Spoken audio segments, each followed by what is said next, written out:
basura, hampas lupa, ulila.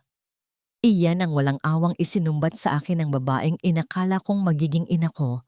Habang basang-basa ako ng ulan sa labas ng simbahan, suot ang nooy puting bestida na ngayoy puno ng putik. Habang nagpapakasasa sila sa yaman at luho sa loob ng malapalasyong mansyon, itinaboy nila ako na parang asong gala. Ngunit ang hindi nila alam, ang lupang inaapakan nila, ang hanging nilalanghap nila sa mansyong yon, ay legal na pag-aari ng aking pinaslang na ina. Sila ang mga magnanakaw at ako ang tunay na reyna. Handa na ba silang maging alipin sa sarili nilang kasakiman, basura, hampas lupa, ulila? Iyan ang walang awang isinumbat sa akin ng babaeng inakala kong magiging ina ko. Habang itinaboy nila ako sa ulan, suot ang puting bestida. Habang nagpapakasasa sila sa luho, hindi nila alam na ang lupang inaapakan nila ay legal na pag-aari ng aking pinaslang na ina. Sila ang magnanakaw at ako ang tunay na reyna. Handa na ba silang maging alipin sa sarili nilang kasakiman? Huwag mong dumihan ang apelyido namin basura. Wala kang kwenta, wala kang pamilya, at hinding-hindi ka magiging bahagi ng angkan ng mga Sandoval. Nililigtas ko lang ang anak ko sa sumpa ng isang ulilang tulad mo. Utang na loob mo pa nga na pinakain at binihisan kita sa bahay ko. Tapos ngayon gusto mong angkinin ang yaman namin. Ang matatalim na salitang yon ay umalingaw-ngaw sa kabuuan ng malaki at magarbong simbahan. Dahan-dahang umatras ang paningin mula sa nakataas na kilay at nandidiring mukha ni Doña Victoria patungo sa babaeng nakatayo sa harap ng altar. Si Denise. Nakasuot siya ng isang simpleng puting bestida na siya mismo ang nagtahi tuwing madaling araw. Sa kanyang panginginig na mga kamay ay mahigpit niyang hawak ang isang pompon ng mga puting rosas, mga bulaklak na itinanim at inalagaan niya sa hardin ng mansyon ng mga Sandoval, na inalay niya sana bilang simbolo ng kanyang dalisay na pag-ibig. Ngunit ang mga rosas na ito ay tila nawalan ng halaga sa harap ng mapanghusgang mga mata ng lipunan. Hinanap ng mga nagmamakaawang mata ni Denise ang lalaking pinangakuan niya ng buong buhay niya. Nakatayo si Mateo ilang hakbang mula sa kanya, suot ang mamahaling barong. Subalit sa halip na tumakbo palapit upang ipagtanggol siya, dahan-dahang ibinaba ni Mateo ang kanyang paningin. Umiwas siya ng tingin, kinuyom ang mga kamao sa gilid at umatras palapit sa kanyang ina. Isang pag-atras na nagkumpirma sa katotohanang mas matimbang ang yaman at utang na loob kaysa sa pag-ibig na ipinangako nito sa kanya. Walang luhang pumatak agad mula sa mga mata ni Denise. Sa halip, isang nakakabinging paninikip ng dibdib ang unti-unting kumain sa kanyang sistema. Tila ba biglang naubos ang hangin sa loob ng malawak na simbahan. Naramdaman niya ang matinding pamamanhid na gumagapang mula sa kanyang mga paa, paakyat sa kanyang lalamunan. Gusto niyang sumigaw, gusto niyang magtanong kung bakit. Ngunit parang may makapal na bulak na nakabara sa kanyang lalamunan. Ang tanging nagawa niya ay mapakurap habang ang pangarap niyang pamilya ay nadudurog sa harap mismo ng altar. Bumitaw ang kanyang mga nanginginig na daliri. Tahimik na bumagsak ang mga puting rosas sa malamig na sahig. Nagkalat ang mga talulot nito na tila mga pira-pirasong bahagi ng kanyang kaluluwa. Isang mariing kumpas ng kamay ni Doña Victoria ang nag-utos sa mga matipunong gwardiya ng mansyon. Walang pasubaling hinawakan ng dalawang lalaki ang magkabilang braso ni Denise. Kinaladkad siya ng mga ito palayo sa altar, palayo kay Mateo na nanatiling tuod sa kanyang kinatatayuan. Ang puting laylayan ng kanyang bestida ay sumadsad sa sahig, humahakot ng alikabok, kasabay ng pagyapak ng mga gwardiya sa mga rosas na naiwan niya. Nang bumukas ang malalaking pintuan ng simbahan, sinalubong siya ng malakas at walang awang buhos ng ulan. Itinulak siya ng mga gwardiya palabas dahilan upang mawalan siya ng balanse at bumagsak ang kanyang mga tuhod sa magaspang na kalsada. Ang putik ay mabilis na kumapit sa kanyang damit. Binubura ang huling bakas ng kaputian At inosensya ng araw na yon, bumuhos ang malamig na ulan sa kanyang mukha. Tuluyan ng naghalo sa mga luhang kanina pa niya pinipigilan. Niyakap ni Denise ang kanyang sarili. Nanginginig ang buong katawan hindi lang dahil sa lamig ng panahon, kundi dahil sa lamig ng mundong nagtaboy sa kanya. Tumingala siya sa simbahan. Dahan-dahang sumara ang mabibigat na pinto, gawa sa kahoy. At bago tuluyang maglapat ang mga ito, nakita niya ang huling sulyap ni Mateo. Isang sulyap ng duwag na pagtalikod. Sa gitna ng kalungkutan at pag-iisa sa kalsada, isang mainit at mabigat na bagay ang biglang bumalot sa kanyang nanginginig na balikat. Isang lumang jacket na amoy kahoy at sabong panlaba. Nagangat ng paningin si Denise. Nakatayo sa kanyang harapan, pinapayunggan siya gamit ang sariling katawan laban sa ulan. Ay si Lito, ang kababata niya mula sa ampunan. Walang suot na mamahaling barong, tanging kupas na t-shirt at maong na pantalon, ngunit ang kanyang mga mata ay nag-uumapaw sa katatagan at pag-aalala. Walang sinabi si Lito. Hindi niya tinanong kung ano ang nangyari. Dahan-dahan lamang siyang lumuhod sa putikan. Hindi ininda ang pagdumi ng kanyang tuhod at hinawakan ang nanlalamig na kamay ni Denise. Ang mainit na palad ni Lito ay nagbigay ng isang pamilyar na kaligtasan, isang tahimik na pangako na kahit iwan siya ng buong mundo, may isang taong laging babalik para sa kanya. Habang inaalalayan siya ni Lito patayo, napasulyap si Denise sa gilid ng simbahan. Sa ilalim ng isang puno, nakatayo ang matandang kasambahay ng mga Sandoval na si Manang Rosa. Basang-basa rin ito sa ulan, umiiyak habang nakatingin kay Denise at mahigpit na nakayapos sa isang lumang brown envelope na nakatago sa loob ng kanyang damit. Gusto sanang tawagin ni Denise ang matanda, ngunit mabilis itong tumalikod at naglaho sa gitna ng dilim. Inakay ni Lito si Denise papunta sa isang lumang sasakyan. Bago siya tuluyang sumakay, yumuko si Denise at pinulot ang isang talulot ng puting rosas na inanod ng tubig ulan papunta sa kanyang paanan. Mahigpit niya itong kinuyom sa kanyang palad hanggang sa maramdaman niya ang sakit. Tumingin siya sa malasaradong palasyo ng simbahan kung saan nagpapakasaya ang mga taong dumurog sa kanya. Paano ako magsisimula kung tinanggalan nila ako ng karapatang maging tao? At anong lihim ang pilit na ibinabaon ng ulan ngayong gabi? Iyan ang huling habilin ng iyong ina, Denise. Ang katotohanang pilit nilang ibinaon sa lupa upang sila ay makapamuhay bilang mga hari at reyna sa mansyong hindi naman sa kanila. Ang nanginginig na tinig ni Manang Rosa ay pumunit sa katahimikan ng gabi sa loob ng maliit na silid sa Bahay Pag-asa. Nakaupo si Denise sa gilid ng kama, ang kanyang mga mata ay nananatiling tuyo at blangko. Nakatingin sa kawalan habang ang tunog ng malakas na ulan ay patuloy na humahampas sa bubong na yari sa luma at kinakalawang na yero. Sa kanyang tabi, isang mangkok ng mainit na sopas ang dahan-dahang lumalamig. Hindi man lang ginalaw matapos itong ihanda ni Lito ng may buong pag-aalaga. Ang bawat patak ng ulan ay tila isang paalala ng bawat insultong ibinato sa kanya sa simbahan, bawat salitang humiwa sa kanyang pagkatao. Dahan-dahang inilapag ni Manang Rosa ang isang kinakalawang na kahoy na kahon sa ibabaw ng malatlat na kumot. Ang hitsura ng kahon ay tila dinala ng agos ng panahon mula sa kailaliman ng limot. May amoy ito ng lumang papel, alikabok, at isang kakaibang pait na tila nanunuot sa ilong ni Denise. Sa nanginginig na mga daliri, binuksan ni Denise ang takip ng kahon. Ang bawat pag-atungal ng bisagra ng kahon ay tila isang daing mula sa nakaraan. Sa loob nito, bumungad sa kanya ang isang piraso ng papel na nanilaw na sa tagal ng panahon at isang lumang diary na may mga bakas ng tuyong dugo sa gilid ng mga pahina nito. Kinuha ni Denise ang papel. Ang kanyang mga mata ay nanlaki nang mabasa ang nakasulat sa orihinal na birth certificate, Denise Montefalco.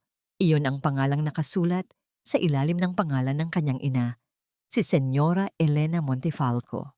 Ang bawat letra ay tila isang sampal ng katotohanan na nagpabago sa takbo ng kanyang dugo. Hindi ko naiintindihan, Manang Rosa. Sabi ni Doña Victoria, isa lang akong pulubi. Sabi niya, wala akong pinagmulan kaya hindi ako karapat-dapat sa anak niya. Ang bulong ni Denise. Ang kanyang tinig ay gumuho sa gitna ng matinding pagkalito. Naramdaman niya ang mabilis na pagtibok ng kanyang puso. Tila isang tambol na nagbababala ng isang malaking pagsabog sa loob ng kanyang dibdib. Ang kanyang mga kamay ay nagsimulang manginig ng higit pa sa ginaw ng gabi. Dahan-dahang hinawakan ni Manang Rosa ang kamay ni Denise. Ang kanyang mga mata ay puno ng pagsisisi. Ang babaeng tinatawag mong Doña Victoria ay dati lamang alalay ng iyong ina, Denise. Siya ang Chimay na pinagkatiwalaan ni Senyora Elena. Ngunit binaligtad niya ang mundo nang mamatay ang iyong ina sa panganganak.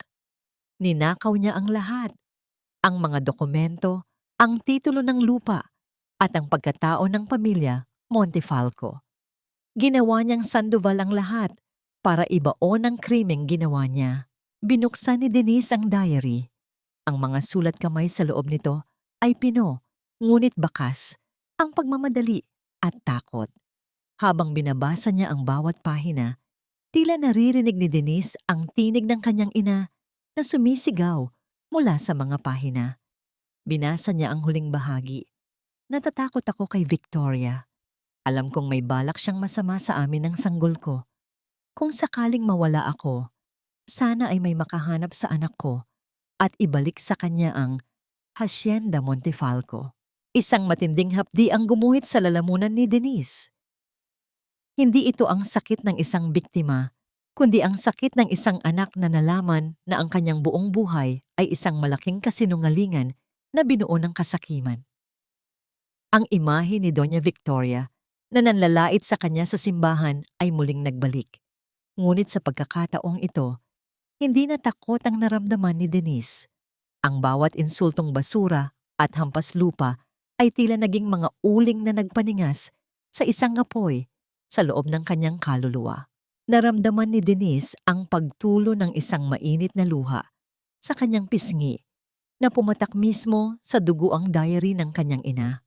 Ang kanyang lalamunan ay nanikip, tila may isang malaking bara na pumipigil sa kanyang pagsigaw. Ang kanyang mga kuko ay bumaon sa kanyang sariling palad habang mahigpit niyang niyayakap ang lumang kahon. Ang bawat hibla ng kanyang pagkatao ay nagre-rebelde sa kawalang katarungang ito. Dahan-dahang bumukas ang pinto at pumasok si Lito. Dala ang isang baso ng gatas. Tumigil siya nang makita ang hitsura ni Denise. Ang kanyang mga mata na dati ay puno ng amo, ay ngayon naglalagablab sa isang kakaibang uri ng galit. Inilapag ni Lito ang baso at mabilis na lumapit. Hindi siya nagtanong. Dahan-dahan lamang niyang ipinatong ang kanyang malalaking palad sa balikat ni Denise. Ipinadarama ang kanyang suporta sa gitna ng nagngangalit na bagyo. Lito, ang mahinang tawag ni Denise, ang kanyang tinig ay malamig at puno ng determinasyon. Ang mansyong kinalakihan ko, ang lupang tinataniman ko ng mga rosas na tinapak-tapakan lang nila, ang Hacienda Sandoval na ipinagmamalaki ni Victoria. Lahat ng yon ay akin. Akin ang lahat ng yon. Tumingin si Denise kay Manang Rosa. Ang kanyang muka ay tila naging isang estatwa ng marmol. Matigas, malamig, at walang bakas ng pag-aalinlangan.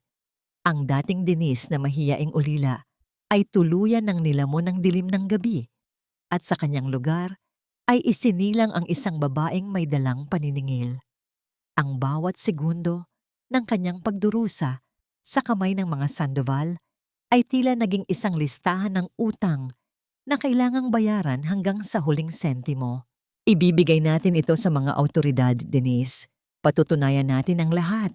Ang mungkahi ni Manang Rosa habang pinupunasan ang kanyang sariling mga luha. Ngunit umiling si Denise. Isang manipis at nakapangingilabot ng ngiti ang gumuhit sa kanyang mga labi. Hindi pa, Manang. Kung kukunin ko agad ang lahat, masyadong mabilis ang kanilang pagbagsak. Gusto kong maranasan nila ang bawat pait na ipinalasap nila sa akin. Gusto kong makita kung paano sila gumapang sa lupang inagaw nila sa aking ina. Inakap ni Denise ang diary sa kanyang dibdib. Ipinipikit ang kanyang mga mata habang dinarama ang bawat pintig ng kanyang puso. Ang tunog ng ulan sa labas ay tila naging isang musika ng digmaan sa kanyang pandinig. Ang bawat patak ay tila isang hakbang patungo sa pintuan ng mga Sandoval. Hindi na siya ang asong gala na itinaboy sa ulan. Siya ang tunay na may-ari ng Hacienda Montefalco. At ngayong gabi, ang nakaraan ay hindi na lamang isang alaala, kundi isang sandata. Lito, tulungan mo akong maghanda, ang sabi ni Denise habang nakatitig sa dilim ng bintana. Babalik tayo sa mansyon, pero sa pagkakataong ito, hindi na ako ang kakatok sa pinto nila para makiusap. Ako na ang magbubukas ng pinto para itapon sila sa labas. Ngunit sa likod ng kanyang determinasyon, isang katanungan ang patuloy na bumabagabag sa kanyang isipan. Ano ang tinutukoy ng kanyang ina sa huling bahagi ng diary tungkol sa isang susing ginto na siyang magbubukas sa pinakamalalim na lihim ng mga Sandoval? Isang lihim na higit pa sa pagnanakaw ng lupa? Ang hustisya ay hindi laging dumarating sa paraang mabilis. Minsan, dumarating ito sa paraang pinakamakasakit, isang dahan-dahang pagbawi sa lahat ng ninakaw na dangal. Ang mga salitang iyon ni Attorney Vergara ay tila isang malamig na haplos ng katotohanan sa loob ng kanyang luma at amoy alikabok na opisina. Nakaupo si Denise sa harap ng matandang abogado. Ang kanyang likod ay tuwid na tuwid, malayo sa dating Denise na laging nakayuko at tila humihingi ng paumanhin sa kanyang pag-iral. Sa kanyang tabi, nananatiling tahimik si Lito. Ang presensya nito ay tila isang matibay na haligi na nagbibigay sa kanya ng lakas upang harapin ang bagong yugto ng kanyang buhay. Inayos ng abogado ang kanyang salamin at inilapag ang isang makapal na folder sa ibabaw ng lamesang gawa sa madilim na nara. Denise, ang Hacienda Montefalco ay hindi lamang isang lupain. Ito ang puso ng yaman ng iyong ina. At ayon sa mga dokumentong hawak ko, ang mga Sandoval, sila ay mga anay lamang na unti-unting kumakain sa isang istrukturang hindi naman sa kanila. Sa katunayan, baon na sila sa utang. Ang mansyong tinitirhan nila ngayon, nakasanglayan sa pondong iniwan ng iyong ina na ikaw ang tanging benepisyaryo. Naramdaman ni Denise ang isang kakaibang pait sa kanyang lalamunan. Ang bawat marangyang piging na inihanda ni Doña Victoria, ang bawat hiyas na isinuot ni Clara, at ang bawat pagkakataong minaliit siya ni Mateo dahil sa kanyang kahirapan. Lahat ng yon ay binayaran gamit ang perang dapat ay sa kanya. Ang bawat butil ng kanin na kinain niya sa kusina ng mga Sandoval bilang isang katulong ay nagmula sa sarili niyang kaban. Ang kabalintunaang ito ay tila isang kutsilyong dahan-dahang umiikot sa loob ng kanyang dibdib, nag-iiwan ng isang malalim na sugat na hindi na basta-basta maghihilom. Gusto mo na ba silang palayasin, iha? Tanong ni Attorney Vergara. Ang kanyang mga mata ay puno ng pag-asa para sa katarungan. Sa isang kumpas lang ng aking kamay at sa tulong ng mga awtoridad, bukas na bukas din ay nasa kalsada na sila. Tumitig si Denise sa isang lumang painting sa dingding ng opisina. Nakita niya ang kanyang sarili sa refleksyon ng salamin. Ang kanyang muka ay maputla, ngunit ang kanyang mga mata ay naglalagablab sa isang kakaibang uri ng determinasyon. Isang dahan-dahang pag-iling ang naging sagot niya. Hindi Attorney Vergara. Ang kanyang tinig ay malamig, walang emosyon, tila isang hangin mula sa isang sementeryo. Ang pagpapatalsik sa kanila ay isang mabilis na lunas. Gusto kong manatili sila sa mansyon. Gusto kong maramdaman nila ang bawat segundong pagbagsak ng kanilang imperyo habang nakatira sa ilalim ng aking bubong. Gusto kong makita ang mukha ni Victoria Kapag nalaman niyang ang basurang itinapon niya ay siya na palang may-ari ng bawat hininga niya, naramdaman ni Denise ang marahang pagpisil ni Lito sa kanyang kamay sa ilalim ng lamesa. Ang init ng palad ni Lito ay tila isang paalala na hindi siya nag-iisa sa laban na ito. Tumingin siya kay Lito at sa sandaling iyon, ang kanilang mga mata ay nagtagpo. Isang pag-usap na walang kailangan pang salita. Nakita ni Lito ang sakit na pilit ibinabaon ni Denise at nakita naman ni Denise ang pangako ng katapatan sa mga mata ng binata. Paglabas nila sa opisina ng abogado, dinala ni Lito si Denise sa isang maliit, ngunit disenteng patahian. Hindi ka na babalik doon bilang si Denise na ulila, Denise. Ang mahinang sabi ni Lito habang nakatingin sa kanya. Babalik ka bilang isang Montefalco habang sinusukatan si Denise para sa kanyang bagong damit. Pinagmamasdan niya ang kanyang sarili sa malaking salamin. Ang tela ng kanyang bagong kasuotan ay kulay asul na madilim, kasing kulay ng langit, bago ang isang malakas na bagyo. Dahan-dahang hinaplos ni Lito ang kanyang balikat. Ang kanyang mga daliri ay bahagyang dumampi sa leeg ni Denise. Isang simpleng pagkilos na nagdulot ng isang kakaibang kaba sa dibdib ng dalaga. Hindi ito ang kabang dulot ng takot, kundi ang kabang dulot ng isang pag-ibig na dahan-dahang sumisibol sa gitna ng pagkawasak. Salamat, Lito, sa lahat. Ang bulong ni Denise, ang kanyang tinig ay bahagyang nanginginig. Hanggat humihinga ako, Denise, hindi ka na muling lalakad nang mag-isa sa ulan. Ang sagot ni Lito, ang kanyang boses ay malalim at puno ng paninindigan. Ang bawat salita ay tila isang sumpa na itinatala sa mga bituin. Dumating ang araw ng kanyang pagbabalik. Nakatayo si Denise sa harap ng malaking gate ng hasyenda. Ang tunog ng mga kuliglig sa paligid ay tila isang koro na nagbabadya ng pagbabago. Mula sa loob ng mansyon, naririnig niya ang malakas na musika at ang tawanan ng mga bisita. Isang malaking selebrasyon ang nagaganap. Isang piging na inihanda ni Doña Victoria para sa anunsyo ng kasal ni Mateo at Clara. Ang kaisipang yon ay tila isang lason na dumadaloy sa mga ugat ni Denise. Habang siya ay nagdurusa sa lamig at putik noong nakaraang linggo, ang mga Sandoval ay abala sa pagpaplano ng isa pang kasalan gamit ang kanyang pera. Ang bawat tawa na naririnig niya mula sa loob ay tila isang sampal sa alaala ng kanyang namayapang ina. Inayos ni Denise ang kanyang tindig. Ang kanyang mga kamay ay hindi na nanginginig.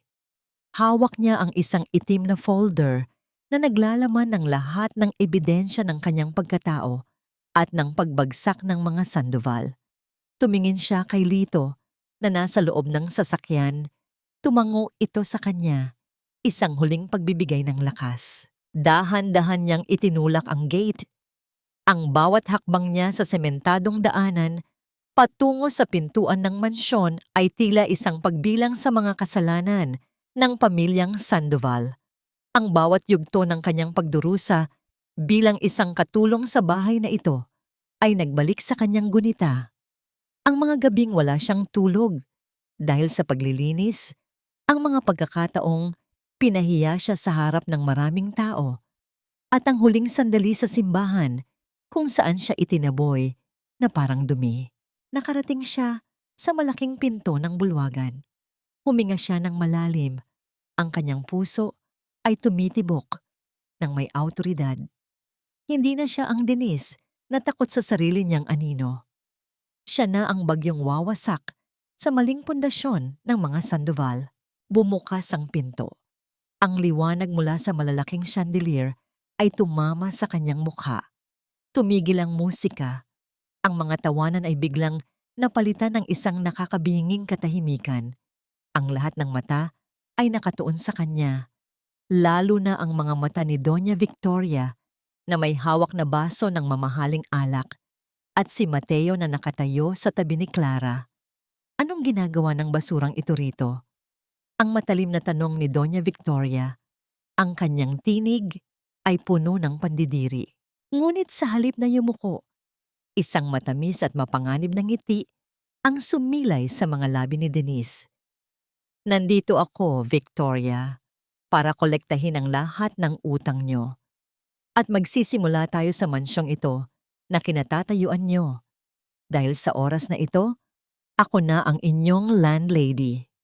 Ang pagbagsak ng baso ng alak ni Doña Victoria sa sahig ay ang tanging tunog na bumasag sa katahimikan, isang simbolo ng pagguho ng kanyang mundong gawa sa kasinungalingan.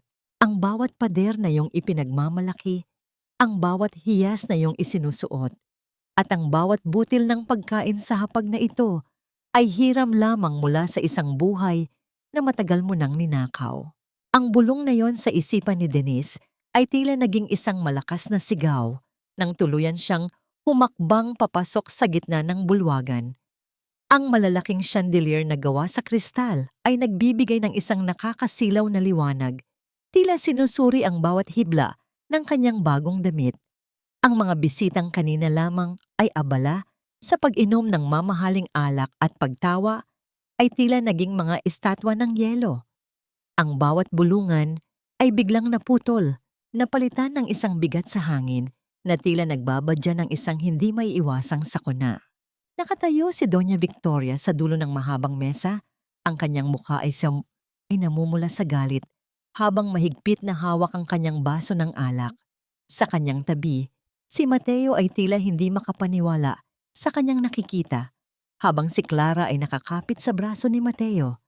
Ang kanyang mga mata ay puno ng pagtataka at puot. What is the meaning of this? Guards! Bakit hinayaan niyong makapasok ang babaeng ito? Ang sigaw ni Doña Victoria, ang kanyang boses ay nanginginig sa matinding insulto. How dare you show your face here after what happened? Wala ka na bang hiya, Denise? Sabi ko sa'yo, hindi ka welcome dito. You are nothing but a trash that should have stayed in the mud. Ngunit hindi natinag si Denise. Dahan-dahan siyang naglakad patungo sa gitna. Ang tunog ng kanyang sapatos sa makintab na sahig ay nagbibigay ng isang regular na ritmo. Tila bawat hakbang ay isang pagpako sa kapalaran ng mga Sandoval. Huminto siya ilang metro mula kay Victoria. Sa kanyang likuran, pumasok si Attorney Vergara, dala ang itim na folder na naglalaman ng lahat ng katotohanan. Hindi ako napunta rito para makiusap, Victoria. Ang simula ni Denise, ang kanyang tinig ay kalmado, ngunit may dalang bigat ng 1,000 bagyo. Nandito ako dahil oras na para malaman ng lahat kung sino ang tunay na nagmamay-ari ng bawat sulok ng mansyong ito. Isang malakas na tawa ang pinakawalan ni Doña Victoria, isang tawang puno ng kawalang katarungan. Nagmamay-ari? Nababaliw ka na ba? Ang mansyong ito ay pag-aari ng pamilya Sandoval. Itong hasyenda na ito ay simbolo ng aming dugo at pawis. You are just a social climber, a delusional orphan. Dahan-dahang binuksan ni Attorney Vergara ang folder at inilabas ang isang dokumento na may opisyal na selyo. Ipagpaumanhin niyo, Señora Victoria Sandoval, ang sabi ng abogado sa harap ng mga bisita. Ngunit ayon sa mga legal na dokumentong ito na nirehistro sa pangalan ni Señora Elena Montefalco at sa pamamagitan ng kanyang nag-iisang tagapagmana na si Denise Montefalco, ang Hacienda Sandoval at ang mansyong ito ay opisyal na pag-aari ni Denise. Ang tunog ng pagtama ng kristal na baso sa matigas na sahig ay bumasag sa katahimikan ng buong silid. Nabitawan ni Doña Victoria ang kanyang alak.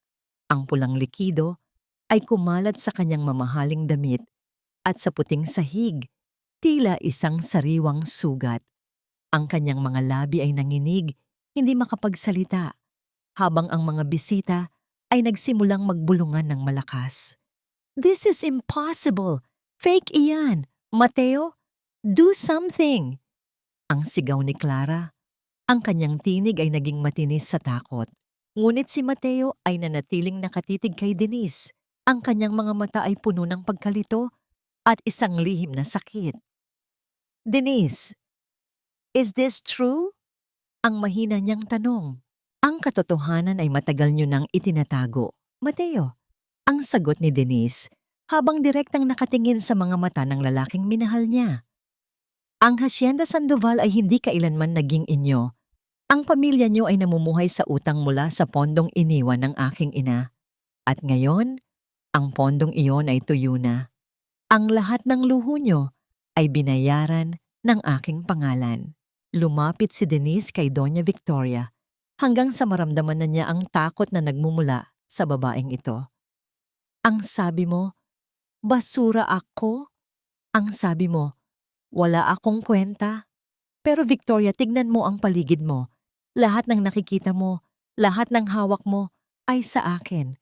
You are living under my roof. You are eating my food. Napaupo si Doña Victoria sa kanyang upuan.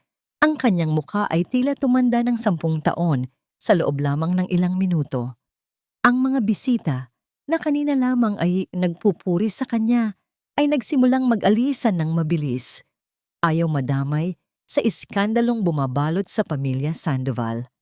Ang malaking selebrasyon ay biglang naging isang libing ng kanilang reputasyon. Anong balak mo?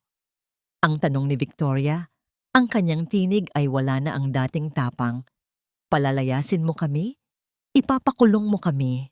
Ngumiti si Denise, isang ngangiting hindi umabot sa kanyang mga mata. Gusto niyo bang maranasan ang maging pulubi? Victoria, gusto niyo bang maranasan ang itinapon sa ulan nang walang matuluyan? Hindi ako kasing sama niyo. Tumingin siya sa kabuuan ng mansyon. Maaari kayong manatili rito. Papayagan ko kayong tumira sa ilalim ng aking bubong. Ngunit hindi na bilang mga Panginoon. Mananatili kayo rito bilang aking mga palamunin. Ang bawat barya na gagastusin nyo, ang bawat subo ng pagkain nyo, ay kailangan nyo munang hilingin sa akin. Isang matinding katahimikan ang muling namayani. Ang bawat salita ni Denise ay tila isang latay sa pride ni Doña Victoria.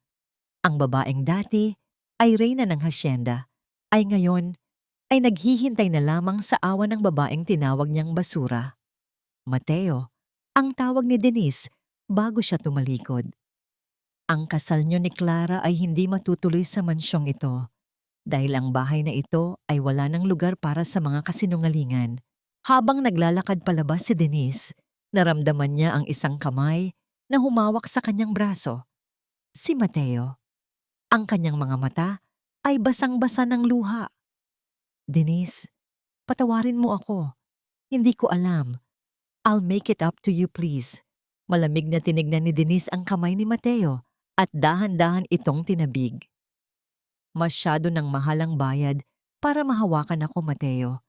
Ang huling sulyap mo sa akin sa simbahan, iyon na ang huling pagkakataon na ibinigay ko sa iyo. Lumabas si Denise sa mansyon kung saan naghihintay si Lito sa tabi ng sasakyan. Ang hangin sa labas ay sariwa, malayo sa nakakasakal na amoy ng pabango at pagkukunwari sa loob. Nang makita siya ni Lito, isang tipid na ngiti ang sumilay sa mga labi nito, isang ngiting nagpapahiwatig ng paghanga at pag-unawa. Tapos na ba? Tanong ni Lito, habang binubuksan ang pinto para sa kanya. Hindi pa, Lito.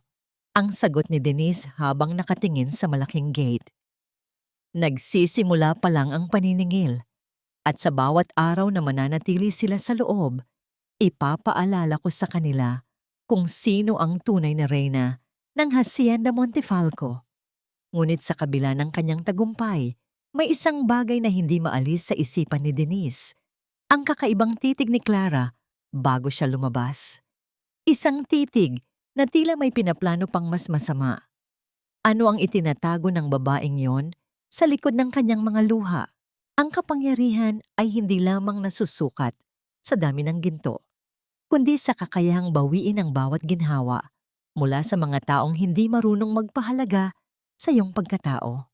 Ang sikat ng araw na tumatago sa malalaking bintana ng mansyon ay tila may dalang bagong amoy. Amoy ng katarungang dahan-dahang namumukadkad. Sa loob ng mahabang panahon, ang bawat umaga ni Denise sa bahay na ito ay nagsisimula sa tunog ng kanyang mga paa na nagmamadaling maglinis, magluto at magsilbi. Ngunit ngayong umaga, ang mansyon ay nababalot ng isang kakaibang katahimikan. Isang katahimikan na nagmumula sa takot ng mga taong dati ay naghahari-harian. Nakatayo si Denise sa tuktok ng malaking hagdanan, suot ang isang simpleng robe na yari sa sutla. Isang kagamitang dati ay pangarap lamang niya habang pinagmamasdan ang mga gamit ni Victoria. Dahan-dahan siyang bumaba. Ang kanyang bawat hakbang ay tila isang deklarasyon ng pag-aari. Sa bawat baitang ng kahoy na narra, sa dulo ng hagdanan, nasalubong niya si Doña Victoria, nakalalabas lang mula sa guest room sa ibaba. Ang silid na dati ay inilalaan lamang para sa mga malalayong kamag-anak o pansamantalang bisita. Ang mukha ng matandang babae ay halatang walang tulog. Ang kanyang mga mata ay naniningkit sa galit at pait habang nakatingin kay Denise. What is the meaning of this, Denise? Bakit ang mga gamit ko ay inilipat sa maliit na silid na ito? Napakabastos mo. Wala kang respeto sa nakatatanda sa'yo. Ang singhal ni Doña Victoria, ang kanyang boses ay nanginginig sa matinding yusitse. I am the lady of this house. You cannot just treat me like a stranger. Tumingin si Denise kay Victoria nang may malamig na kapanatagan. Ang respeto, Victoria, ay ibinibigay sa mga taong marunong rumespeto. At tungkol sa silid, ang master's bedroom ay silid ng aking ina bago mo ito kinamkam. Ngayong wala na ang mga magnanakaw, nararapat lamang na bumalik ang silid sa tunay na nagmamay-ari. Consider yourself lucky na may kama ka pang tinutulugan. Sa kusina, inabutan ni Denise si Clara, na galit na nakikipag-usap sa telepono. What do you mean declined? Subukan niyo ulit, I need that bag. Ang sigaw ni Clara, bago ibagsak ang kanyang cellphone sa lamesa. Wala nang gagana sa mga credit cards na yan, Clara. Ang mahinang sabi ni Denise habang kukuha ng baso ng tubig. Ipinasara ko na ang lahat ng account na nakadugtong sa pangalan ng Hacienda Montefalco. Kung gusto mong bumili ng mamahaling gamit, marahil ay oras na para humanap ka ng trabaho. You heartless girl! Ang bulyaw ni Clara, ang kanyang mukha ay namumula sa matinding hiya. Akala mo ba matatagal mo ito? Mateo will find a way. Hindi kami papayag na apihin mo kami sa sarili naming tahanan. Tahanan niyo? Ang pag-uulit ni Denise, isang mapait na ngiti ang sumilay sa kanyang mga labi. Huwag mong kalimutan, Clara, na ang bawat butil ng kanin na isusubo niyo ngayong tanghalian ay galing sa bulsa ko. At kung magpapatuloy ang kawalan niyo ng modo, baka pati ang kuryenteng nagbibigay ng liwanag sa inyo ay maputol din. Sa gitna ng tensyon, lumapit si Manang Rosa kay Denise, nakayuko at tila nag-aalinlangan. Senyora Denise, ano po ang gusto niyong ihanda para sa almusal? Dahan-dahang hinawakan ni Denise ang mga kamay ng matanda. Manang Rosa, pakiusap, huwag niyo na akong tawaging senyora. At higit sa lahat, dahan-dahang kinuha ni Denise ang apron na nakatali sa baywang ni Rosa. Hindi niyo na kailangang magsuot ng uniforme. Mula ngayon, ituturing kayong kapamilya rito. Hindi na kayo alila. Naiyak ang matandang kasambahay sa tinuran ni Denise. Isang golden moment ng pagpapakatao na tila isang mainit na yakap sa gitna ng malamig na mansyon. Ang pagkilos na ito ni Denise ay tila isang sampal sa mukha ni na Victoria at Clara na laging itinuturing na gamit lamang ang mga katulong. Lumipas ang hapon at ang gabi ay dahan-dahang lumalim. Habang ang buong mansyon ay tila natutulog na, si Denise ay nanatiling gising. Hindi siya mapakali. May isang bagay sa diary ng kanyang ina na patuloy na gumugulo sa kanya, ang tungkol sa susing ginto. Naglakad siya patungo sa lumang bodega, sa likod ng mansyon, bit-bit ang isang maliit na flashlight. Ang bawat hakbang niya sa damuhan ay naglilikha ng isang mahinang tunog, tila isang babala sa katahimikan ng gabi. Ngunit bago pa man siya makarating sa pinto ng bodega, narinig niya ang isang kakaibang tunog mula sa loob. Ang tunog ng bakal na tumatama sa pader. Isang regular na ritmo ng pagpalo at pagkayod. Dahan-dahang sumilip si Denise sa maliit na siwang ng bintana. Ang kanyang mga mata ay nanlaki sa kanyang nakita. Sa loob ng bodega, sa gitna ng mga lumang gamit at alikabok, naroon si Doña Victoria. Ang babaeng dati ay laging maayos ang ayos ay ngayoy pawisan. Ang kanyang mga kamay ay madumi. Habang may hawak na martilyo at pait, sinusubukan ni Victoria na sirain ang isang bahagi ng pader sa sulok ng bodega. Ang bawat hampas niya ay puno ng desperasyon. Ang kanyang mga labi ay bumubulong ng mga salitang hindi maintindihan ni Denise. Tila may hinahanap ang matanda, isang bagay na itinago ng panahon at ng kanyang sariling mga kasalanan. Nasaan ka? Nasaan ka na? Ang bulong ni Victoria, ang kanyang boses ay tila isang multo na naghahanap ng katarungan sa maling paraan. Naramdaman ni Denise ang mabilis na pagtibok ng kanyang puso. Naalala niya ang babala sa diary ng kanyang ina. Ang susing ginto ay hindi lamang tungkol sa yaman, kundi tungkol sa ebidensya ng isang krimen na matagal nang ibinaon sa limot. Ano ang nasa loob ng pader na yon na handang sirain ni Victoria kahit ang sarili niyang katinuan, makuha lang ito. Dahan-dahang umatras si Denise, ngunit isang tuyong sanga ang natapakan niya. Ang tunog ng pagkabasag ng kahoy ay umalingaw-ngaw sa paligid, tila isang hudyat ng pagkakahuli. Huminto si Victoria sa kanyang ginagawa. Dahan-dahan siyang lumingon sa direksyon ng bintana. Ang kanyang mga mata ay nagniningning sa dilim, puno ng isang nakapangingilabot na galit at takot. Ang pag-ibig na nakabase sa ginto ay parang bahay na itinayo sa buhangin. Isang hampas lang ng katotohanan, lahat ay guguho at maglalaho sa dilim. Ang katahimikan ng umaga sa loob ng mansyon ay binasag ng isang matalim na alingas-ngas ng pagtatalo mula sa silid kainan.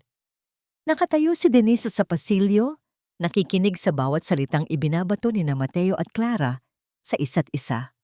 Ang tunog ng pag-urong ng mga silya sa sahig ay tila isang babala ng nagaganap na pagbitak sa pundasyon ng kanilang pagsasama. You're pathetic, Mateo. Akala ko ba pamilya niyo ang may-ari ng lahat ng ito? Bakit ngayon? Kailangan pa nating makiusap sa babaeng yon para lang makakain ng maayos. Ang boses ni Clara ay puno ng pagkamuhi, malayo sa malambing na tinig na ginagamit niya dati. I didn't sign up for this. Hindi ako papayag na mamuhay na parang isang pulubi sa loob ng isang palasyo. Stop it, Clara. Wala akong alam sa mga ginawa ni Mama. I'm doing my best. Ang sagot ni Mateo, ngunit ang kanyang tinig ay wala ng awtoridad. Ito ay tinig ng isang lalaking nawalan ng kapangyarihan at pagkakakilanlan. Your best is not enough. Nakakahiya ka. Nakakahiya ang pamilya mo. Ang huling hirit ni Clara bago ang isang matunog na sampal ang pumunit sa hangin. Ang tunog ng palad na tumama sa pisngi ay sinundan ng isang mabigat na katahimikan. Dahan-dahang lumakad si Denise palayo, hindi dahil sa takot, kundi dahil sa pagkasuklam. Ang mansyong ito, na dati ay puno ng mapagkunwaring tawanan, ay unti-unti nang nilalamon ng sarili itong kadiliman. Sa labas ng malaking pinto, nakita niya ang isang pamilyar na bulto ng tao. Si Lito. Nakatayo siya sa may hardin, bit-bit ang isang bayong na puno ng mga sariwang prutas mula sa probinsya. Ang kanyang simpleng suot na t-shirt ay may mga bakas ng alikabok mula sa trabaho, ngunit ang kanyang tindig ay mas matikas pa kaysa sa sinumang nakasuot ng mamahaling Amerikana.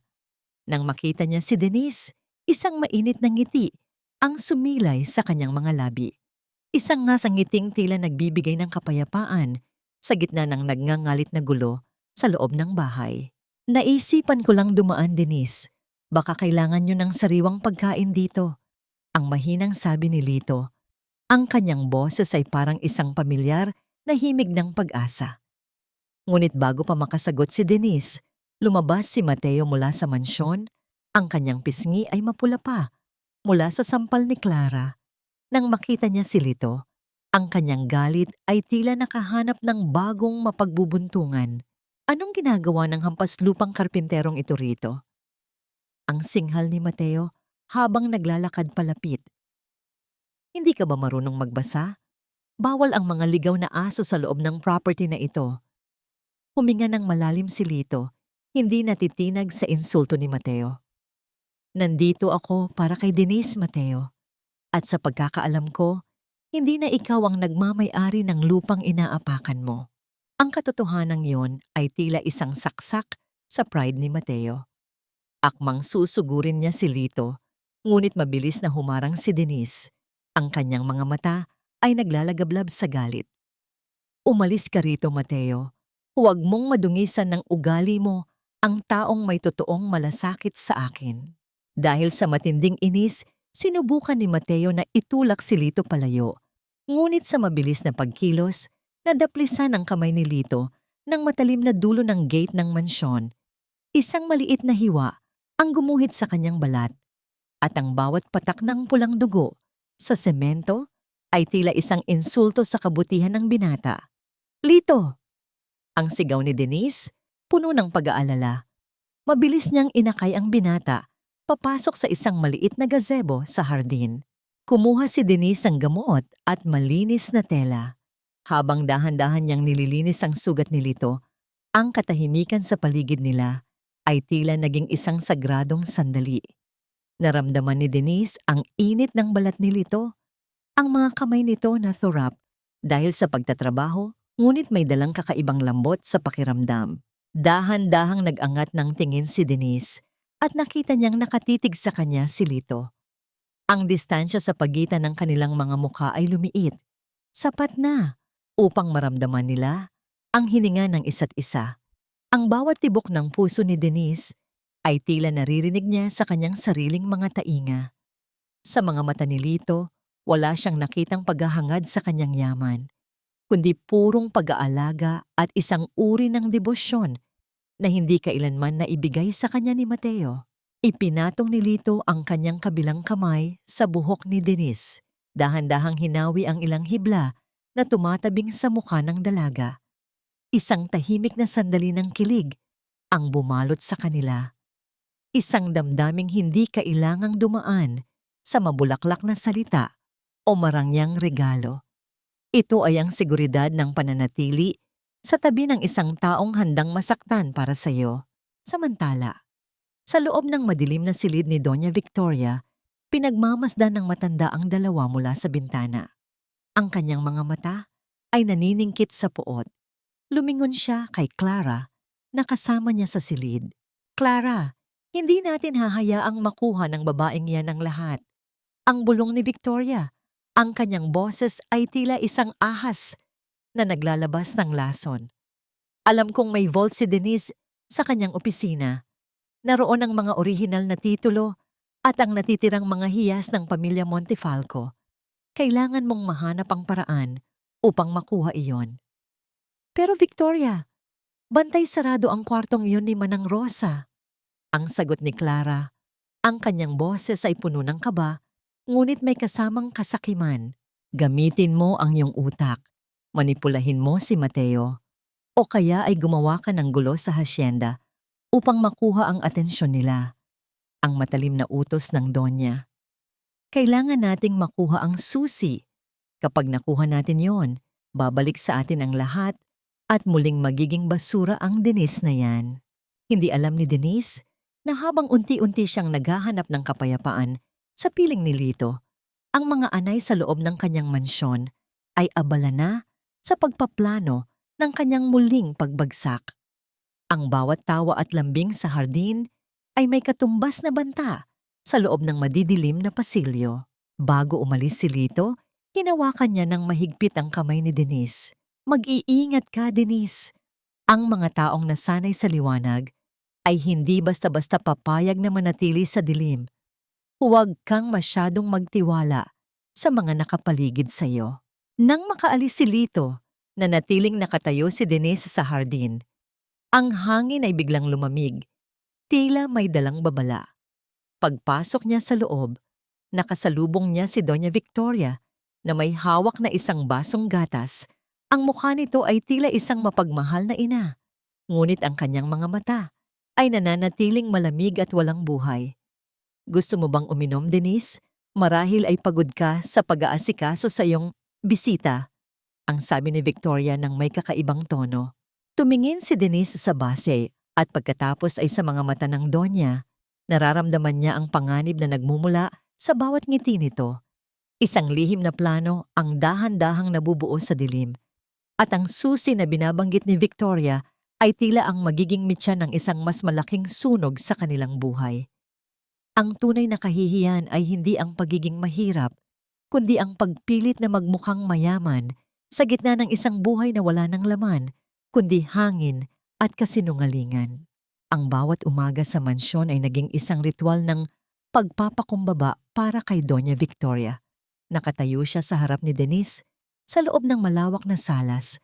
Ang kanyang mga kamay ay nanginginig habang nakalahad, naghihintay sa allowance na ibinibigay ng babaeng dati ay tinatawag niyang basura.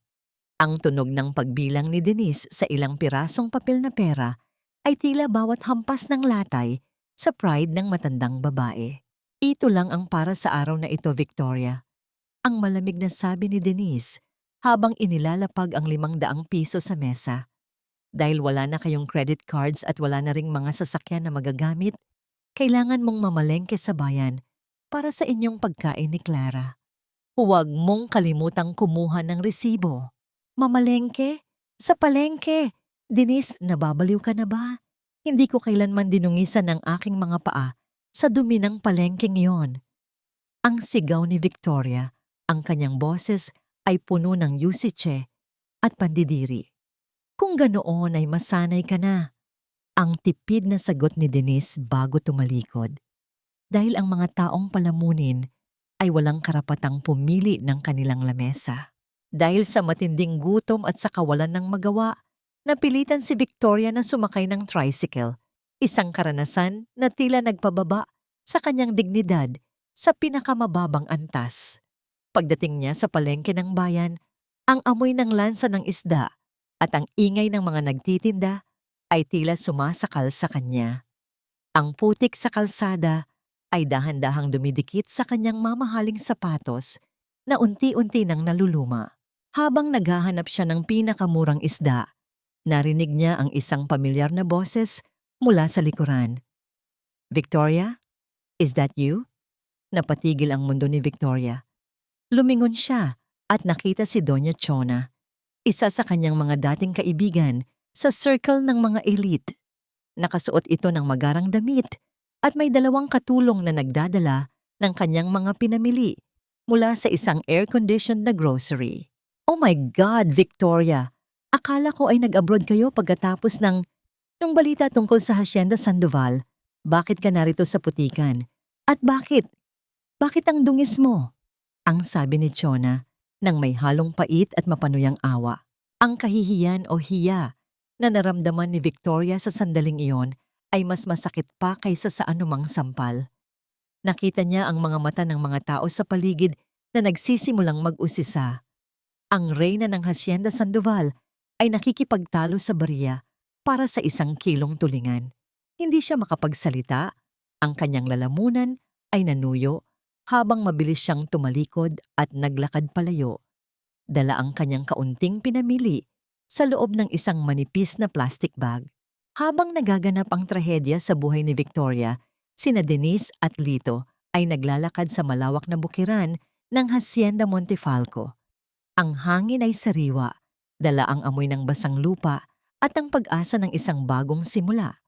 Ang malawak na lupain na dati ay simbolo ng pang-aapi ay tila unti-unti nang humihinga ng maluwag. Dito natin itatayo ang paaralan, Lito. Ang sabi ni Denise habang itinuturo ang isang bahagi ng bukid na malapit sa malaking puno ng akasya. Gusto kong ang mga batang ulila sa bayang ito ay hindi na makaranas ng pakiramdam na wala silang matuluyan o walang pamilyang tatanggap sa kanila. Tumigil si Lito sa paglalakad at lumingon kay Denise. Ang sikat ng hapon ay tumatama sa mukha ng dalaga, nagbibigay ng isang ginintuang liwanag sa kanyang mga mata. Dahan-dahang kinuha ni Lito ang kanyang panyo at lumapit kay Denise. May dumi ang iyong noo, Denise. Ang mahinang sabi ni Lito. Gamit ang kanyang thorap na kamay, dahan-dahan niyang pinunasan ang pawis at dumi sa mukha ni Denise. Ang kanyang pagkilos ay puno ng lambing, isang golden moment na nagpapatunay na sa gitna ng digmaan para sa yaman, may isang pusong nananatiling tapat at payapa. Naramdaman ni Denise ang bilis ng pintig ng kanyang puso. Isang malalim na ginhawa ang bumalot sa kanya sa bawat haplos ni Lito. Salamat, Lito. Kung wala ka, baka tuluyan na akong nilamon ng galit sa puso ko. Nandito ako para paalalahanan ka na mas mahalaga ang iyong kaluluwa kaysa sa anumang lupain, Denise. Ang sagot ni Lito habang nakatitig ng malalim sa mga mata ng dalaga. Ang hasyenda ay sayo na, pero ang iyong kapayapaan ay kailangang ikaw mismo ang bumuo. Magkahawak kamay silang naglakad pabalik sa mansyon, bit-bit ang mga pangarap na mas malaki pa sa anumang ginto. Ngunit ang kanilang katahimikan ay biglang nabasag nang marating nila ang harap ng gate. Ang tunog ng pagbasag ng salamin ay umalingaw-ngaw sa paligid. Isang malaking bato ang ibinato mula sa madilim na bahagi ng mga puno. Tumama ito sa bintana ng kwarto ni Denise sa ikalawang palapag. Ang mga pira-pirasong kristal ay bumagsak sa semento. Naglilikha ng isang nakakabinging ingay sa tahimik na gabi. Mabilis na pinrotektahan ni Lito si Denise sa kanyang likuran. "Sino yan? Lumabas kayo!" Ang sigaw ni Lito. Ngunit ang tanging sumagot ay ang huni ng mga kuliglig at ang malamig na simoy ng hangin. Dahan-dahang lumapit si Denise sa bato na may nakapulupot na piraso ng papel gamit ang isang itim na goma. Nanginginig ang kanyang mga kamay habang binubuksan ang papel. Ang mga salitang nakasulat doon ay tila mga titik ng dugo sa dilim. "Umalis ka na sa mansyong ito bago ka matulad sa nanay mo.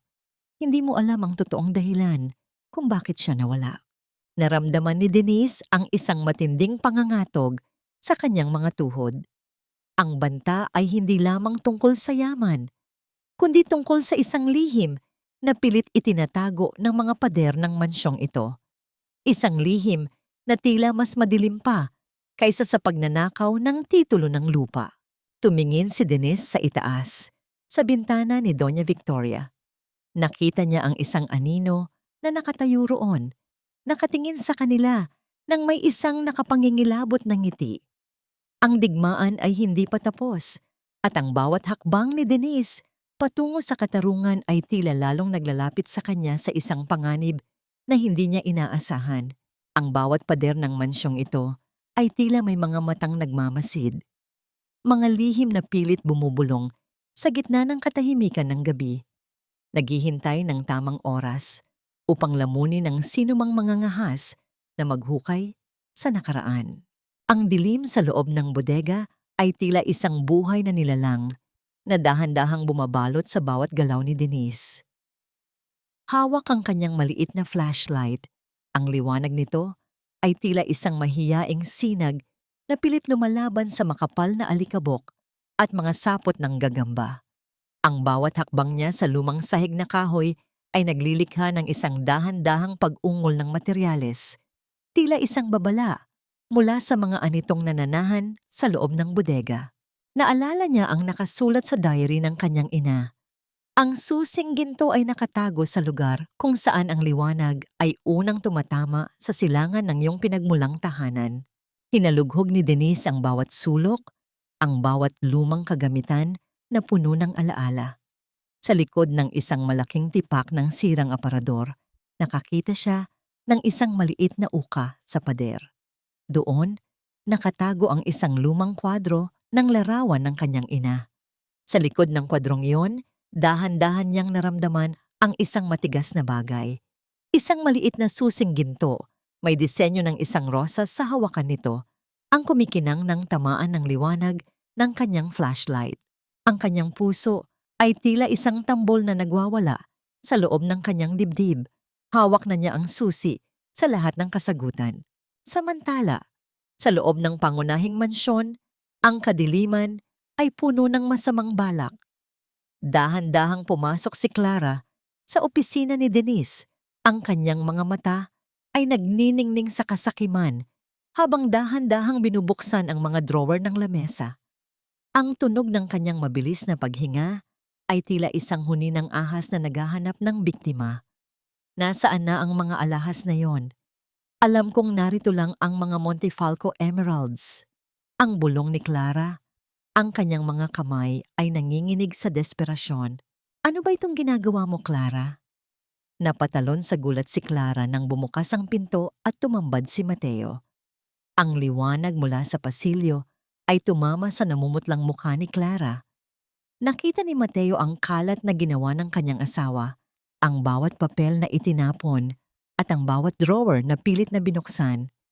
Mateo, akala ko ay natutulog ka na. Ang kaba sa boses ni Clara ay hindi na maikakaila. I was just looking for a pen. Kailangan ko lang magsulat. Sa ganitong oras, at kailangan mo pang sirain ang gamit ni Denise? Ang tanong ni Mateo, ang kanyang boses ay puno ng pagkapagod at pagkasuklam. Ganito na ba tayo kababa, Clara? Ang pagnakawan ng taong nagbigay sa atin ng matutuluyan? Sa gitna ng kanilang pagtatalo, dahan-dahang pumasok si Doña Victoria. Ang kanyang tindig ay tila isang reynang nawalan ng korona, ngunit hindi nawalan ng lason. Huwag mong pagsalitaan ng ganyan ang asawa mo, Mateo. Ginagawa niya lang ito dahil ginugutom tayo ng babaeng yon. Si Denise ang dahilan kung bakit tayo naghihirap. Siya ang halimaw na pilit tayong ginagawang mga hayop sa sarili nating tahanan. Mama, itigil niyo na ito. Denise is the owner of this house. We are the trespassers here. Ang sigaw ni Mateo, ang kanyang mga mata ay punong-puno ng pagsisisi. Trespassers? Sa bahay na pinaghirapan ko? Ang bulyaw ni Victoria, ang kanyang boses ay naging isang matalim na tili. Manipulado ang lahat ng iyon. Huwag kang magpaloko sa mga luha ng ulilang iyan. Kung hindi mo kayang protektahan ang pamilya mo, ako ang gagawa. Ang matinding pag-gaslight ni Victoria ay tila isang makapal na usok na pilit bumabalot sa katinoan ni Mateo. Habang nagtatalo ang pamilya Sandoval, si Denise ay bumalik sa bodega. Gamit ang susing ginto, sinubukan niyang buksan ang isang maliit na bakal na pinto na nakatago sa ilalim ng isang makapal na tumpok ng mga lumang sako. Ang susing ginto ay dahan-dahang pumasok sa susian. Isang tunog ng mekanismong dahan-dahang bumubukas ang narinig sa katahimikan. Sa loob ng maliit na espasyong yon, tumambad ang isang itim na kahon. Bago pa man ito mabuksan ni Denise, naramdaman niya ang isang kakaibang presensya sa labas ng bodega. Bago siya lumabas, napansin ni Denise ang isang maliit na garapon sa may pintuan ng bodega. Isang garapon ng paborito niyang candy na laging ibinibigay ni Lito noong bata pa sila sa ampunan. May kasama itong maliit na papel. Kahit anong dilim ang kailangang mong harapin, nandito ang ilaw ko para sa'yo. Isang golden moment na nagbigay sa kanya ng init sa gitna ng malamig na gabi. Ngumiti si Denise, dahan-dahang itinago ang garapon sa kanyang bulsa. Ngunit ang nangiting iyon ay agad na naglaho. Dahan-dahang tumayo si Denise, bitbit ang itim na kahon. Ngunit sa pag-ikot niya, ang liwanag ng kanyang flashlight ay tumama sa isang pares ng mga mata na nagniningning sa galit. Nakatayo si Doña Victoria sa madilim na bahagi ng bodega. Ang kanyang buhok ay gulo-gulo at ang kanyang mukha ay tila isang maskara ng kamatayan. Sa kanyang kanang kamay, may hawak siyang isang matalim na patalim na kumikislap sa tuwing tatamaan ng liwanag. Ibigay mo sa akin ang kahon na yan, Denise. Ang malamig na utos ni Victoria. Ang kanyang boses ay tila nanggagaling sa kailaliman ng lupa. Hindi mo alam kung anong apoy ang kinakalaban mo. Ang yaman na yan ay akin at papatayin kita bago mo ito makuha sa akin. Ang hangin sa loob ng bodega ay tila naging yelo. Napaurong si Denise. Ang kanyang likod ay tumama sa malamig na pader habang mahigpit na yakap ang itim na kahon. Ang bawat pintig ng kanyang puso ay tila isang mabilis na pagbilang sa panganib na kanyang kinakaharap. Anong itinatago mo rito, Victoria? Bakit kailangan mong pumatay para sa isang kahon? Ang nanginginig na tanong ni Denise. Isang nakapangingilabot na tawa ang pinakawalan ng Donya. Habang dahan-dahang humahakbang palapit, ang patalim ay nakaturo sa lalamunan ni Denise. Hindi lang yaman ang nasa loob nito, Denise. Narito ang katotohanan kung paano ko pinatahimik ang iyong ina. At ngayon, oras na para magkasama na kayo sa ilalim ng lupa. Ang kislap ng patalim ay mabilis na humiwa sa hangin patungo sa direksyon ni Denise.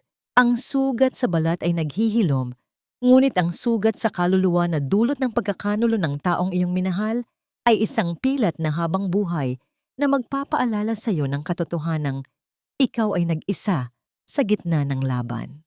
Ang kislap ng patalim ay mabilis na humiwa sa hangin, tila isang kidlat sa gitna ng kadiliman ng bodega. Napaatras si Denise, ang kanyang mga paa ay pilit na humahanap ng balanse sa madulas na sahig, habang ang kanyang puso ay tila gustong kumawala sa kanyang dibdib. Ngunit bago pa man madungisan ng bakal ang kanyang balat, isang malakas na kamay ang humawak sa braso ni Doña Victoria. "Mama, tama na. Ano bang ginagawa niyo?" Ang sigaw ni Mateo. Ang kanyang tinig ay puno ng pait at kawalan ng pag-asa. Sa isang iglap, nabitawan ni Victoria ang patalim at ang tunog ng pagbagsak nito sa semento ay umalingaw-ngaw sa kabuuan ng bodega. Tila isang hudyat ng pagtatapos ng isang masamang panaginip. Mabilis na kinuha ni Denise ang itim na kahon at lumayo sa mag-ina. Ang kanyang paghinga ay mabilis at mabigat. Ang bawat hininga ay tila isang pakikibaka laban sa takot na muntik nang lumamon sa kanya. Tiningnan niya si Victoria na ngayon ay nakaluhod sa sahig, umiiyak ng walang tunog. Ang mukha ay tila isang bitak-bitak na maskara ng dating kapangyarihan. Kinabukasan ang sikat ng araw ay tila walang pakialam sa nangyaring kaguluhan sa loob ng bodega. Nakatayo si Denise sa beranda ng mansyon, pinagmamasdan ang malawak na lupain ng Hacienda Montefalco. Doon niya nakita si Mateo na dahan-dahang lumalapit, ang kanyang mga balikat ay nakayuko at ang kanyang mga mata ay mapupula dahil sa puyat at pag-iyak. Dahan-dahang lumuhod si Mateo sa harap ni Denise. Ang kanyang mga tuhod ay tumama sa matigas na semento ng walang pag-aalinlangan.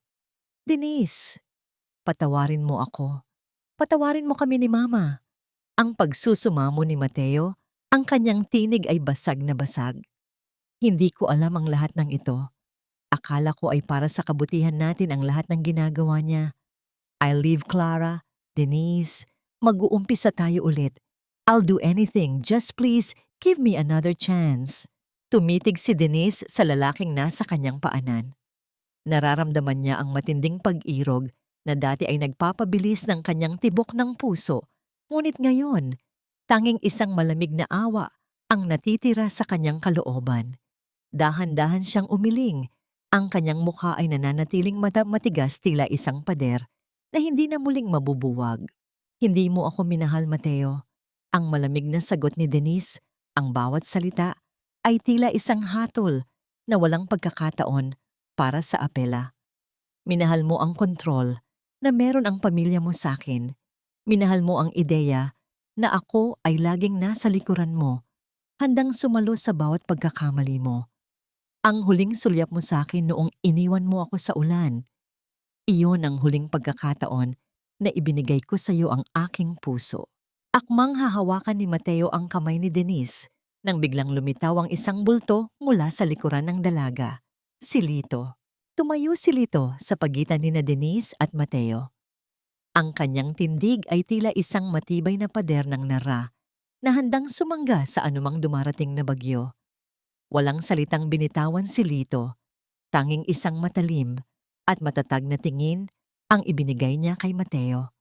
Ang kaibahan ng dalawang lalaki ay tila ang kaibahan ng ginto at tanso. Ang isa ay handang lumuhod dahil sa takot na mawalan ng yaman, samantalang ang isa ay handang tumayo upang protektahan ang dangal ng babaeng mahal niya. Napayuko si Mateo Napagtantong wala na siyang puwang sa mundo ni Denise. Dahan-dahan siyang tumayo at lumayo. Bit-bit ang pinakamabigat na pagsisisi na dadalhin niya habang buhay. Nang mawala na ang anino ni Mateo, naramdaman ni Denise ang isang dahan-dahang pag-ungol ng kanyang kalooban. Ang lahat ng tapang na ipinakita niya kanina ay tila unti-unting naglalaho, pinalitan ng isang matinding panghihina. Dahan-dahan siyang humilig sa malapad na dibdib ni Lito. Ang bawat tibok ng puso ng binata ay tila isang regular na himig na nagpapakalma sa kanyang nagwawalang damdamin. Inakap siya ng mahigpit ni Lito. Ang init ng katawan nito ay tila isang kumot na bumabalot sa nanlalamig niyang kaluluwa. Nandito lang ako, Denise. Hindi ka na muling kailangang maging matatag ng mag-isa. Ang bulong ni Lito. Isang golden moment na nagparamdam kay Denise na sa wakas. Nahanap na niya ang tunay na tahanan. Hindi sa loob ng isang malaking mansyon, kundi sa piling ng isang pusong tapat. Ngunit ang kapayapaang yon ay pansamantala lamang. Naalala ni Denise ang itim na kahon na nakuha niya sa bodega. Pumasok silang dalawa ni Lito sa loob ng kanyang silid at maingat na inilapag ang kahon sa ibabaw ng lamesa. Gamit ang susing ginto, dahan-dahang binuksan ni Denise ang takip nito. Sa loob ng kahon, tumambad ang isang lumang recording tape at isang liham na may mga bakas ng tuyong tinta. Ang bawat hibla ng papel ay tila may dalang bigat ng isang krimen na matagal nang ibinaon sa limot. Ano yan, Denise? Ang mahinang tanong ni Lito. Nanginginig ang mga daliri ni Denise habang ipinapasok ang tape sa isang lumang cassette player. Ang tunog ng pag-ikot ng tape ay tila isang dahan-dahang pagtibok ng isang sikretong malapit ng mabunyag. Pagpindot niya sa play, isang pamilyar na boses ang bumalot sa buong silid. Isang boses na puno ng puot at masamang balak. Ang boses ni Doña Victoria, maraming taon na ang nakalilipas, na nag-uutos sa isang tao kung paano dahan-dahang uubusin ang lakas at buhay ng ina ni Denise. Hindi pa natatapos ang recording nang maririnig nila ang isang malakas na tawa mula sa labas ng pintuan. Ang tawa ni Clara, na tila isang huni ng isang hayop na nakahanap na ng kanyang susunod na biktima. Akala niyo ba ay ganoon lang kadali ang lahat? Ang boses ni Clara mula sa labas. Kung hindi mapapa sa akin ang yaman ng mga Sandoval, sisiguraduhin kong walang sino mang mabubuhay sa mansyong ito para tamasahin ang Hacienda Montefalco. Ano ang balak gawin ni Clara ngayong alam na niya ang lihim ng recording tape? At hanggang saan ang kayang gawin ni Victoria upang protektahan ang kanyang madilim na nakaraan? Dahan-dahanin mo ang paghalo sa kanyang iniinom. Huwag kang mag-iiwan ng bakas. Kailangang magmukhang mahina lamang ang kanyang puso matapos manganak. Kapag nawala na si Elena, ang lahat ng ito ay mapapa sa atin na.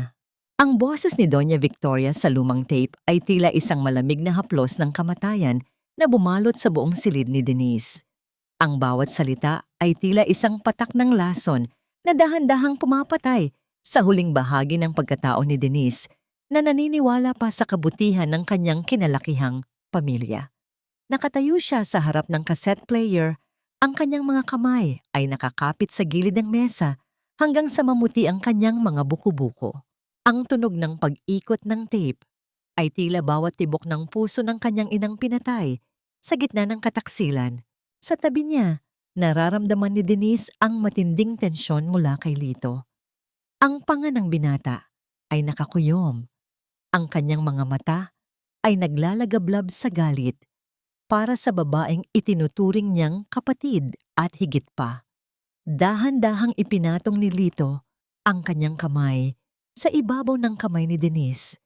Isang tahimik na pangako na hindi niya hahayaang masaktan muli ang dalaga ng katotohanan ito. Pinatay niya si Mama. Hindi siya namatay sa sakit. Pinatay siya ni Victoria para lang sa lupang ito. Ang bulong ni Denise, ang kanyang boses ay tila nanggagaling sa kailaliman ng isang madilim na balon. Ang bawat hininga niya ay tila may kasamang bubog na sumasugat sa kanyang lalamunan. habang ang katotohanan ay dahan-dahang lumulunod kay Denise. Sa kabilang bahagi ng mansyon, isang panibagong uri ng kasamaan ang nagaganap. Sa loob ng madilim na silid ni Doña Victoria, si Clara ay abala sa mabilis na paghahalughog sa lihim na vault ng matanda. Ang tunog ng mabilis na paghinga ni Clara ay tila isang huni ng isang hayop na nagmamadaling tumakas bago pa man dumating ang mga ngaso. Hindi ako papayag na mabulok sa hirap kasama ang pamilyang ito. Ang bulong ni Clara habang isinisiksik ang mga natitirang hiyas at pera ni Victoria sa loob ng kanyang bag. Kung mamamatay tao ang biyanan ko, mabuti pang kunin ko na ang lahat bago pa siya mabulok sa kulungan. Ngunit bago pa man makalabas si Clara, bumukas ang pinto at tumambad si Doña Victoria. Ang mukha ng matanda ay tila isang bangkay na binuhay ng galit. Ang kanyang mga mata ay nanlilisik nang makita ang bukas na vault at ang bag na hawak ni Clara. Magnanakaw! Hayop ka! Pagkatapos kitang kupkupin at gawing asawa ng anak ko, ito ang isusukli mo sa akin? Ang tili ni Victoria, ang kanyang boses ay pumunit sa katahimikan ng pasilyo. Kupkupin? Ginawa niyo lang akong dekorasyon sa pamilya niyo. At ngayon na alam ko ng isa kang mamamatay tao, akala niyo ba ay mananatili ako rito? Ang ganti ni Clara, ang kanyang boses ay puno ng puot at kawalang hiyaan. Isang matinding sampal ang ibinigay ni Victoria. Ang tunog ng pagtama ng palad sa pisngi ni Clara ay umalingaw-ngaw sa silid. Ngunit sa halip na umiyak, gumanti si Clara ng isang mas malakas na sampal na nagpabuwal sa matanda sa sahig. Wala ka ng kapangyarihan, Victoria. Isa ka na lang matandang mamamatay tao na malapit ng mabulok sa impyerno. Ang isinumbat ni Clara habang patuloy na isinusiksik ang mga alahas sa kanyang bag.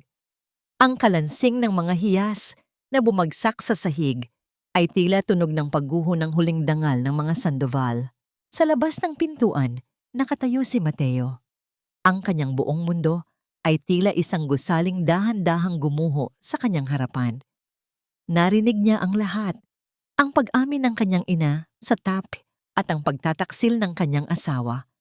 Ang bawat kasinungalingan, gaano man ito kintab at binalot sa ginto, ay darating ang araw na kakalawangin at magdudulot ng isang sugat na hindi na kailanman maghihilom. Napatulala si Mateo sa harap ng pintuan. Ang kanyang mga kamay ay dahan-dahang nanghihina hanggang sa mabitawan niya ang hawak na baso ng tubig.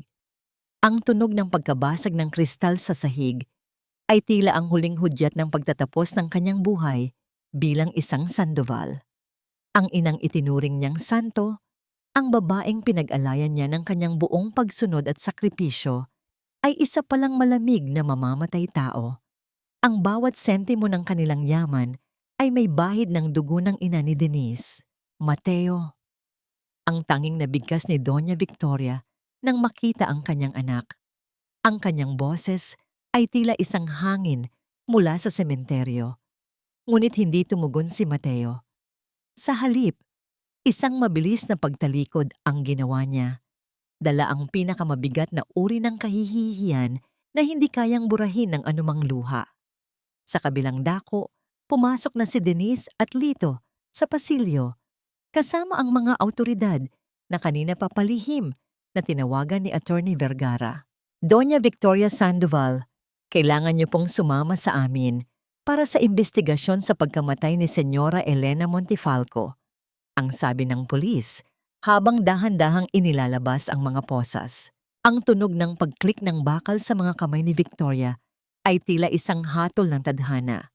Ngunit sa halip na sumuko, isang nakapangingilabot na tawa ang pinakawalan ng matanda. Sa tingin niyo ba, ay ganoon lang kadali iyon? Hindi niyo ako makukulong. Ang mansyong ito ay akin. Ang lahat ng ito ay akin. Ang tili ni Victoria, ang kanyang boses, ay pumupunit sa katahimikan ng gabi. Nagpumiglas ang matanda at mabilis na tumakbo patungo sa madilim na bahagi ng mansyon, ang lumang kusina. Sa gitna ng kaguluhan, nakatakas si Clara, dala ang bag ng mga hiyas, ngunit bago pa man siya makalayo sa gate, Ang tunog ng mabilis na pagpreno ng sasakyan at ang malakas na kalabog ng metal sa kalsada ang narinig. Ang taxi na sinasakyan ni Clara ay dahan-dahang tumagilid matapos bumangga sa isang malaking puno. Ang mga alahas at pera na pilit niyang ninakaw ay dahan-dahang kumalat sa kalsada na haluan ng putik at dumi, isang simbolo ng kanyang pangarap na nauwi sa wala. Samantala, sa loob ng mansyon, ang amoy ng gas ay dahan-dahang kumalat sa hangin. Nakatayo si Victoria sa gitna ng kusina. May hawak na sindikong posporo. Ang maliit na apoy sa kanyang daliri ay tila isang bituin ng kamatayan na nagbabadya ng malaking sunog. Kung hindi mapapasa akin ang yaman ng mga Montefalco, walang sino mang mabubuhay para tamasahin ito. Ang huling sigaw ni Victoria bago niya inihagis ang posporo sa sahig. Sa isang iglap, ang apoy ay mabilis na gumapang sa bawat pader. Tila isang gutom na halimaw na lumalamon sa lahat ng madadaanan nito. Ang tunog ng pagtupok ng apoy sa mga lumang kurtina at mamahaling muebles ay tila isang dagundong ng galit ng kalikasan. "Denise, labas na tayo!" Ang sigaw ni Lito habang mahigpit na hinahawakan ang kamay ng dalaga. Ngunit naalala ni Denise ang diary ng kanyang ina na naiwan sa master's bedroom. "Lito, ang diary! Nandoon ang huling alaala ni Mama." Ang sigaw ni Denise habang pilit na kumakawala. Sa gitna ng makapal na usok na humahadlang sa kanyang paningin, mabilis na tumakbo si Denise pabalik sa silid. Nang marating niya ang kwarto, mabilis niyang nakuha ang diary. Ngunit bago pa siya makalabas, ang isang malaking bahagi ng nasusunog na kisame ay dahan-dahang bumagsak sa harap ng pintuan, humaharang sa kanyang tanging daan palabas.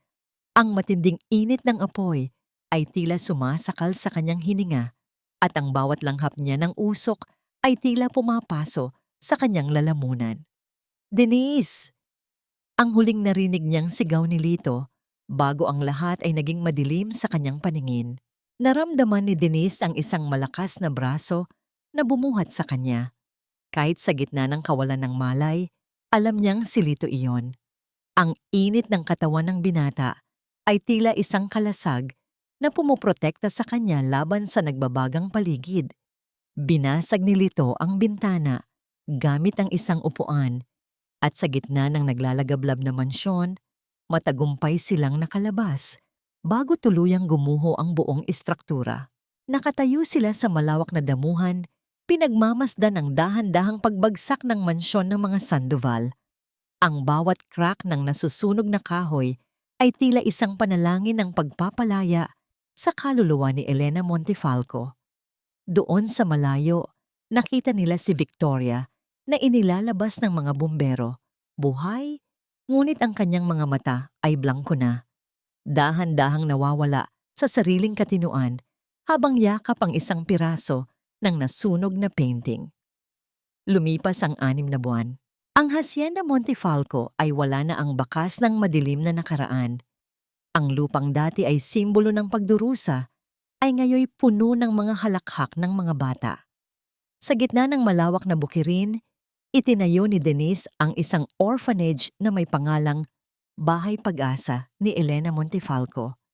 Hindi ito mansyon, kundi isang tahanan na puno ng liwanag at pagmamahal. Si Mateo ay namuhay ng payak bilang isang driver ng jeep sa bayan. Dala ang bawat barya ng kanyang kinikita nang may dangal, malayo sa yamang galing sa krimen. Si Clara naman ay nananatiling nasa ospital, pilit na pinaglalaban ang kanyang kakayahang makalakad muli matapos ang aksidente habang hinaharap ang mga kaso ng pagnanakaw. Isang hapon, nakatayo si Denise sa ilalim ng malaking puno ng akasya kung saan plano nilang magpakasal ni Lito. Ang hangin ay sariwa. Dala ang amoy ng mga bagong tanim na rosas. Dahan-dahang lumapit si Lito, dala ang isang simpleng singsing na gawa sa pinakinis na kahoy na nara. "Denise!" Ang mahinang tawag ni Lito. Lumuhod siya sa gitna ng bukid. Ang kanyang mga mata ay nagniningning sa katapatan. "Wala akong ginto o mansyon na maibibigay sa iyo. tanging ang aking buhay at isang pangakong hindi ka na muling lalakad ng mag-isa. Pakakasalan mo ba ang isang simpleng karpintero na tulad ko? Ang mga luha ng kaligayahan ay dahan-dahang pumatak sa mga pisngi ni Denise. Isang dahan-dahang pagtango ang naging sagot niya bago siya yumakap ng mahigpit sa lalaking naging ilaw niya sa pinakamadilim na bahagi ng kanyang buhay. Oo, Lito, dahil ang tunay na yaman ay hindi ang mansyong nasunog, kundi ang pusong nananatiling tapat sa gitna ng lahat ng dusa, ang bulong ni Denise. Ang kanilang kasal ay idinaos sa isang maliit na kapilya kasama ang mga batang ulila na itinuturing nilang sariling pamilya. Walang marangyang gown, walang mamahaling dekorasyon, tanging ang dalisay na pag-ibig na nararamdaman sa bawat haplos at titig. Pinatawad na ba ni Denise ang mga Sandoval? Oo, hindi dahil karapat-dapat sila, kundi dahil karapat-dapat ang kanyang puso sa kapayapaan. Ang bawat sugat ay dahan-dahang naghihilom at sa bawat paglubog ng araw sa Hacienda Montefalco, isang bagong bukas ang palaging sumisikat. Isang bukas na puno ng pagpapatawad, pag-asa at isang pag-ibig na kailanman ay hindi na muling matitibag. Dito nagtatapos ang kwento ni Denise. Ang ulilang itinaboy sa ulan na muling bumangon bilang isang reyna ng sarili niyang kapalaran. Ang yaman ay maaring mawala sa isang iglap, ngunit ang dangal at ang tunay na pag-ibig ay mananatiling buhay hanggang sa huling pintig ng puso.